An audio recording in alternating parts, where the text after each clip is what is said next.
Water tube boiler की category में ही ये आता है स्टैंडिंग बॉयलर।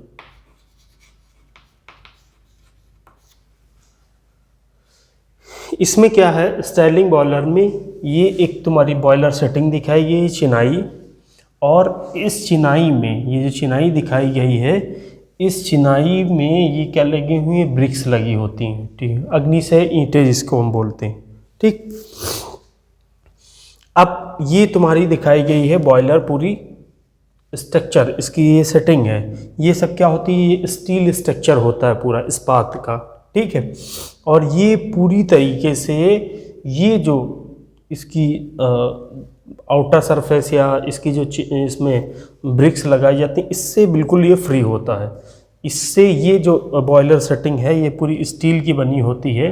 इसमें 3 ड्रम लगे होते हैं, steam drum 1, steam drum 2, steam drum 3, और ये आपस में एक दूसरे से इंटरकनेक्ट रहते हैं। एक ये ड्रम लगाया जाता है जिसको हम बॉटम ड्रम बोलते हैं, ठीक है।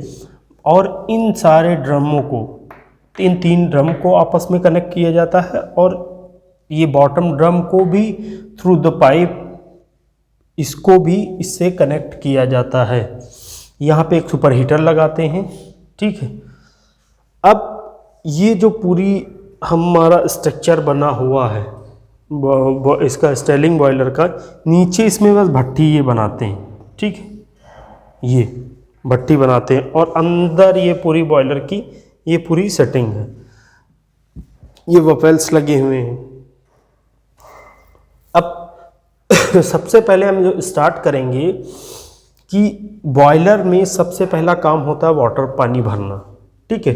अब ये बॉयलर है, बॉयलर ये 3 जैसे ये स्टीम ड्रम दिखाए गए हैं, ये 3 बॉयलर हैं, इसमें पानी भरा जाएगा। इसके ऊपर जो तुम्हारी माउंटिंग बॉयलर माउंटिंग एसेसरीज जैसे वाटर लेवल इंडिकेटर है, सेफ्टी वॉल्व है, स्टॉप वॉल्व है, ठीक है, ये सब इन पे सब पे लगाया जाता है। सबसे पहले हम क्या करते हैं, फीड पंप से क्या करते हैं, पानी को तुरंत ऑन कर देते हैं। ऑन करते हैं, सबसे पहले पानी आता है ड्रम 1, सबसे पहले इस ड्रम में पानी आया, और ये पानी क्या होता है, इस ड्रम से थ्रू द पाइप, ये पाइप लगा है, इस पाइप की सहायता से, क्योंकि नीचे जाने के लिए इसको किसी चीज़ की ज़रूरत है, कोई भी फोर्स की ज़रूरत नहीं है, क्योंकि हम घरों में क्या करते हैं, जो हमारे टैंक रखा होता है, वाटर टैंक, उसमें नीचे जो हम पानी सप्लाई यूज़ करते हैं, वो थ्रू द ग्रेविटी फोर्स के कारण ये वाटर ऑटोमेटिकली नीचे आ जाएगा। अब यहाँ पे इसमें पानी फीड किया गया, अब इससे ये पानी क्या होता है, इस पाइप से, ये पाइप से होता हुआ ये बॉटम ड्रम में आया, ठीक है। अब ये क्या करता है, पूरे बॉटम ड्रम को फुल करता है, ठीक, फुल करता है। फुल करने के बाद ये बॉटम ड्रम 2 से ड्रम 3 से कनेक्टेड है। ड्रम 2 से ये पाइप, ये 4 पाइप से कनेक्ट है, और ड्रम 4 से भी ये 1 2 3 4 पाइपों से कनेक्ट है। जैसे इसमें पानी भरता है, यहाँ से पानी आया, इसमें भरने लगा, जब ये पूरा ड्रम फुल हुआ, ड्रम फुल होने के बाद ये क्या करता है, इन पाइपों में इसको रास्ता चाहिए वाटर को आगे जाने का, क्योंकि वाटर जब अपनी नॉर्मल कंडीशन में, मतलब कोई गति नहीं कर रहा होता है, तब उसमें स्टैटिक ऊर्जा होती है, ठीक है, स्टैटिक एनर्जी होती है, और जब वो कहीं पे मूव करता है तो उसमें क्या होती है, डायनेमिक एनर्जी होती, ठीक। तो डायनेमिक एनर्जी के कारण वो क्या करता है, इस पाइप से, इस पाइप से, इस पाइप से, ये पाइप, जितने भी पाइप हैं इनमें क्या होता है, इसको रास्ता मिल जाता है, और इसमें वाटर बड़ी तेज़ी से भागता है इन पाइप से होते हुए क्या करता है, इस ड्रम में, इन पाइप से होते हुए इस ड्रम में, इन सारे ड्रमों में पानी भर जाएगा। अब इन ड्रमों में क्या लगा होता है, वाटर लेवल इंडिकेटर, और वाटर लेवल इंडिकेटर का हमारा काम होता है कि वाटर के लेवल को बताना, कि वाटर का हमारा जो लेवल है वो कितना है, क्योंकि हमें जो ये ड्रम होते हैं, बॉयलर होते हैं, इसमें लगभग इसके 25 से 30% भाग को हमें वैकेंट रखना पड़ता है, क्योंकि इसमें स्टीम एकत्रित हो सके, ठीक। अब हमने क्या किया, इसमें देख लिया वाटर लेवल इंडिकेटर लगा है, जैसे हमने देखा कि ये लेवल ये आ गया और यहाँ पे वाटर लेवल इंडिकेटर लगा है होता है, उसमें तुरंत इंडिकेट करने लगता है। ये इस तरीके से उसमें ट्यूब से वाटर इंडिकेटर में लगी होती है ट्रांसपेरेंट, इसमें वाटर का लेवल दिखाता है। यहाँ पे रेड लाइन है, फिर ग्रीन लाइन है, रेड लाइन पे मतलब हमारा लेवल ऊपर बिल्कुल टॉप पे आ गया है। जैसे रेड पे आता है हम क्या करते हैं, फीड पंप बंद कर देते हैं, वाटर की सप्लाई बंद हो जाती। अगर बाई चांस ये रेड लाइन या जो ये बॉर्डर लाइन है क्रॉस कर जाती है, वाटर का लेवल मान लो बढ़ गया, इससे ज़्यादा बढ़ गया, तब क्या करते हैं, ये बॉटम ड्रम होता है, इसमें एक टोटी लगी होती है जिसको बोलते हैं, टोटी को बोलते हैं ब्लो ऑफ कॉक। वो टोटी खोल देते हैं और पानी नीचे गिरा देते हैं जिससे ये लेवल बराबर हो जाए। ठीक, अब हमारे माइंड में आ रहा होगा कि हम इतने ड्रम क्यों यूज़ कर रहे हैं, 1 2 3 ये ड्रम और ये बॉटम ड्रम, इतने ड्रम यूज़ करने का रीज़न क्या?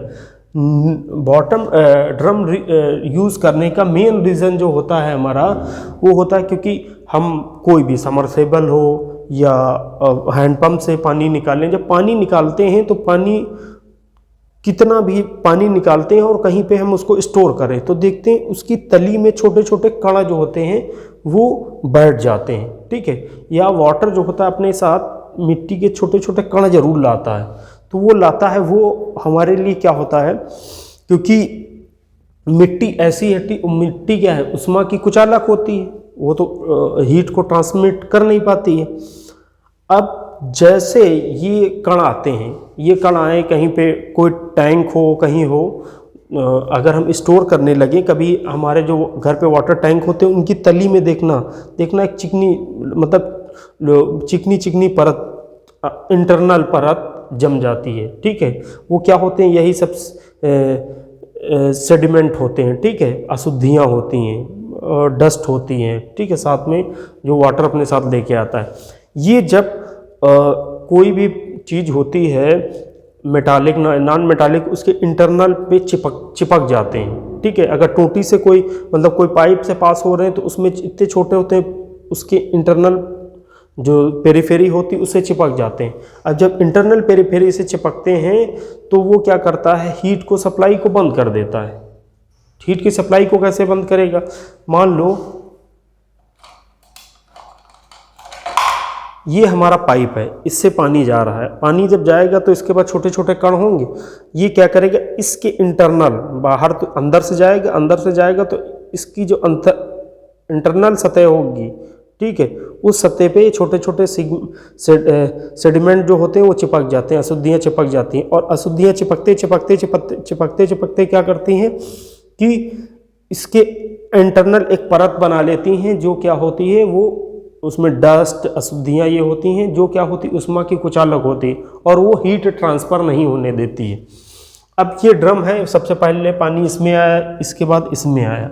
जब इसके बाद यहाँ पे पानी आता है तो कण जो पानी में कण होंगे उनमें अशुद्धियाँ जो होंगी वो बैठेंगे, तो ग्रेविटी के कारण, छोटा कण हो बड़ा कण हो, ग्रेविटी के कारण सब पृथ्वी अपनी ओर आकर्षित करती है। अब यहाँ पे मान लो वाटर आया, इसके साथ कण हैं तो ये नीचे भागेंगे, इस ड्रम में आएंगे।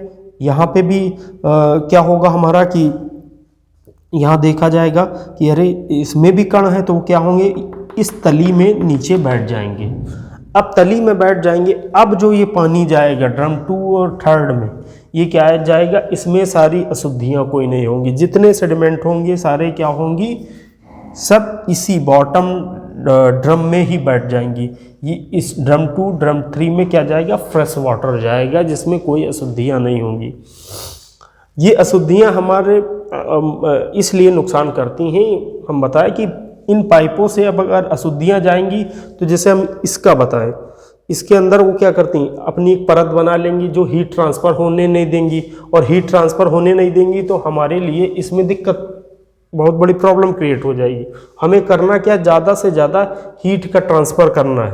अब वाटर भर गया, ये पूरा कॉन्सेप्ट आपका क्लियर हो गया कि क्यों, किस लिए बॉटम ड्रम लगाया जाता है। अशुद्धियाँ ज़्यादा हो गई, जब हमारा पूरा काम बॉयलर से ख़त्म हो जाता है तो यहाँ पे ब्लो ऑफ कॉक टोटी खोल देते हैं, सारी अशुद्धियाँ क्या होती हैं, बाहर फिर निकल जाती हैं। अशुद्धियाँ मतलब जितनी मिट्टी हो ये सब होती है वो टोटी की सहायता से बाहर निकल गई, फिर भर ली। ठीक, ये पानी भर गया, ठीक, ड्रम में। उसके बाद हम क्या करते हैं, ये तुम्हारा यहाँ से एयर नीचे से जाती है और ये क्या है, ग्रेट है, जाली है। इस जाली पे ये क्या रखा गया, कोयला, ये पूरी भट्टी है, ठीक है, कोयला रखा गया। कोयला बर्न हुआ, बर्न होने के बाद जो आग की लपट इस तरीके की होती है, दिखाई देती है। उसके बाद ये कुछ एरिया ये होता है आग की लपट के बाद वाला, आग जो दिखाई देती है, आग के बाद ये दिखाई देती है ट्रांसपेरेंट, जो जिसको बोलते हैं आग की लपट। आम भाषा में उसको टेक्निकल नाम कहा जाए तो उसको बोलते हैं फ्लू गैसेस, ठीक है। वो फ्लू गैसेस पे के पास सबसे ज़्यादा हीट होती है। अब हीट आई यहाँ से, यहाँ प्रोड्यूस हुई, प्रोड्यूस होने के बाद इसको चाहिए रास्ता। अगर इसमें क्या करते हैं, ये बफेल्स 2 लगा देते हैं, ठीक है।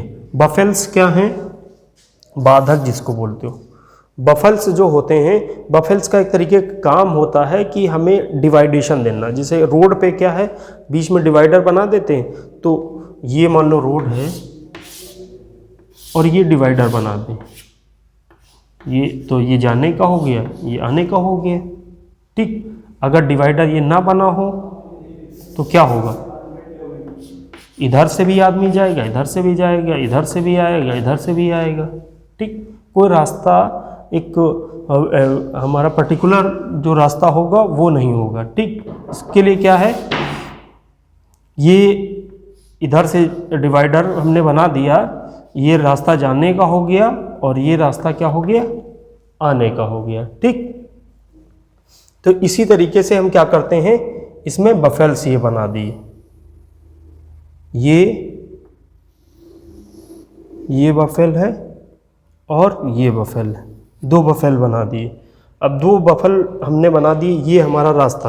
अगर ये थोड़ी देर के लिए बफेल्स हटा दो तो ये जो फ्लू गैसेस होती, ये फ्लू गैसेस क्या होती, ये आती यहाँ से मूव करके ये बाहर निकल जाती, यहाँ ऊपर तक ना जा पाती। अब हमने बफेल्स लगा दिया, अब इनका रास्ता फिक्स हो गया, ये जाएंगी। बफेल्स एज ए उष्मा का कुचालक होता है, ठीक है, इससे टकराएगा फिर वापस आ जाएंगी स्टीम।